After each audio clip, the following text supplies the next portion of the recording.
მერვე ვნება არის ამპარტავნება, სიამაყე.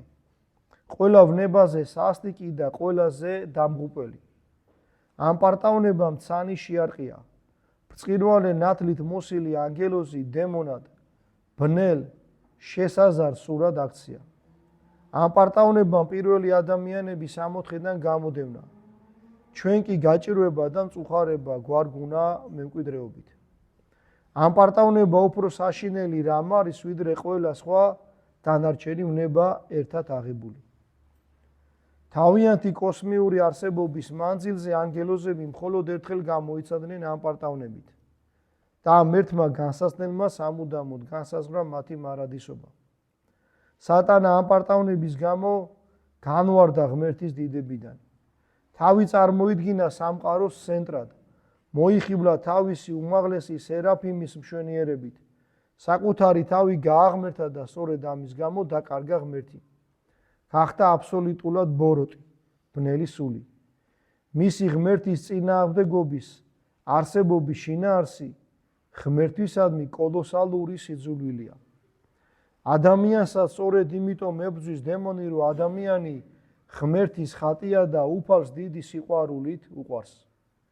მაგრამ ბოლო სულს ადამიანის ნების დამორჩილება არ შეუძლია. მხოლოდ სთავაზობს და აცტუნებს. პირადად ადამიანზეა დამოკიდებული, მიიღებს თუ არა დემონურ იმპულსებს. გახვება თუ მათ თუ უგულებელს ყოფს.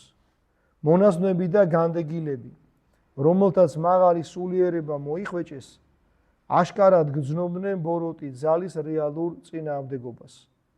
რამე თუ სულიერ სამყაროს ისევე ნათლად ხედავდნენ, როგორც ჩვენ გარემომცველ საგნებს. ამგვარი გამოცდილების საფუძველზე ცნობილმა საეკლესიო მწერლებმა, სიმონ ახალმა ღვთისმეტყველმა, აბა დოროთემ, იოანეს სინელმა, ისააკ ასურმა და სხვებმა შეადგინეს ასკეტური სწავლებები. დემონოლოგია, როგორც თეორია, მათ არ ჩამოუყალიბებიათ. არამედ აღწერეს ბოროტ სულთა წინააღმდეგ, სულიერი ბრძოლის სტრატეგია და ტაქტიკა, ასე ვთქვათ. დემონი ამპარტავანი სულია, სადაც სიამაყეა, დემონიც იქვეა. წმინდა მამები გვასწავლიან, ეშმაკი ვნებებით გვაცნუნებს. ამაღს კი იგი არ ჭირდება სასტუნებლად, თვითონ გამხდარა საკუთარი თავის დემონი. ამიტომაც ქრისტიანს ყველაზე უფრო ამპარტავნების უნდა ეშინოდეს. ეს ვნება სხვადასხვაგვარია, ფარული, აშკარა, ათასნაირი ნიღბით დაფარული. ეშმაკს მხოლოდ სიმდაბლით დავამარცხეთ. სიმდაბლე ბოროტი ძალების წინააღმდეგ კაპიტულაცია როდია. პირიქით სწორედ მოღვაწეები იყვნენ დაბანი, მაგრამ იმდენად ზულდა ცოდვა, რომ ცოდვის ჩადენა სიკვდილს ამჯობინებდნენ. სიმდაბლე არის სწორი შინაგანი სულიერი თვითშეფასება, საკუთარი ცოდვების, უღირსობის გაცნობიერება, ღმერთის შემწეობის საჭიროების მუდმივი შეგრძნება. სიმდაბლე არის ყოველი ადამიანის ღმერთის ხატისა და მსგავსებისადმი პატივისცემა. სიმდაბლე ყველა ვითარებაში საკუთარი თავის დადანაშაულებას ნიშნავს. დაბალი თავის კნინ ადამიანურ ძალებს ღმერთის შემწეობით ივსებს. ამაყი შინაგანად უარყოფს ღმერთის შემწეობას. მუდამ კმაყოფილია საკუთარი თავით. თითქოს არაფერი სჭირდება. ფიქრობ ჩემი ძალებით, ჩემი ღირსებებით მოვიპოვებ ზეციურ სასუფეველსო.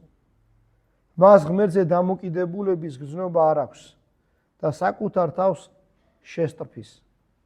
ამახს არ შეუძლია ქრისტიანი გახდეს, რამე თუ ემოციურად და სულიერად უცხოა ქრისტესთვის. ამპარტავანი ადამიანის განსახიერებები იყვნენ ძველი ფარისევლები. საერთოდ სახარებაში ჩვენი ყველა კითხვის პასუხს ვიპოვით, თუ კი ყურადღებით წავიკითხავთ.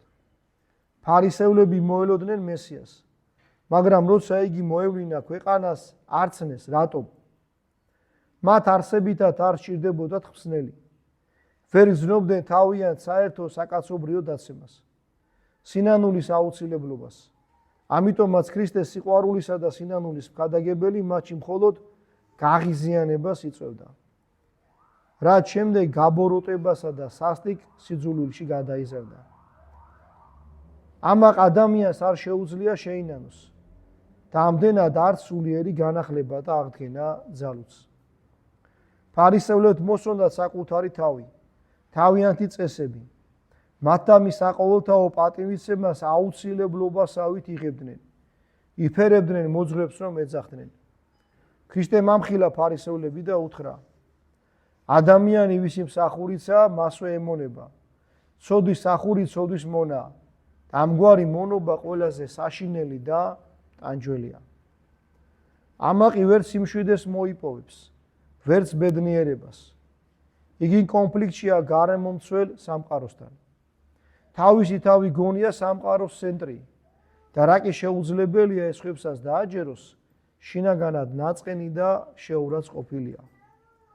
ამაყი პატივს არ ავისცემს, რადგან სიამაყე სხვებთან მიმართებაში საკუთარი უპირატესობის სრულ შეგრძნებაცაა. ამაყი მოძალადეა.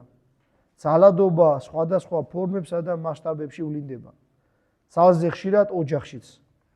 ჩვენ დროში ოჯახების არამყარობის ერთ-ერთი მიზეზი სწორედ ისაა, რომ ხშირად სიყვარულის კავშირის ნაცვლად იგი ოჯახის წევრთა შორის ბრძოლის არენად ქცეულა.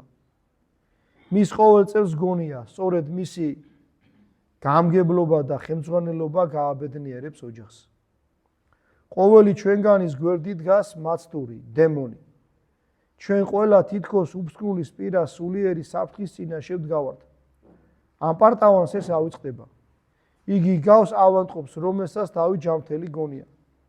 მისი ტრაგედია ისაა, რომ დემონის ძალაუფლების ქვეშ ექცევა და მისი ყურმოჭრილი მონა ხდება. წმინდანები მრავალგვარი ნიჭით იყვნენ დაჯილდოებულები, მაგრამ იცოდნენ, რომ ნიჭი ღვთისგანაა. საკუთარი თავი კი უღირსად მიაჩნდათ. ჩვენ ყველაფერი ჩვენი გონია. ამჟამად აშკარად აღარ ხდება სასწაულებები, კურნებები. რატომ? ჩვენი ცხონებისათვის. სასწაული რომ ხდებოდეს, ამას ჩვენ საკუთარ შესაძლებლობებს მივაწერთ და არა ღმერთს და ამით უკვე კიდევ უფრო ქედმაღალი გავხდებით. უფალი პასუხობს ლოცვაზე და გამუდმებით ახდენს სასწაულებს. ოღონდ ფარულად, რამე თუ იცის აშკარა სასწაული კიდევ უფრო გაგვაამპარტავნებს. ამინ.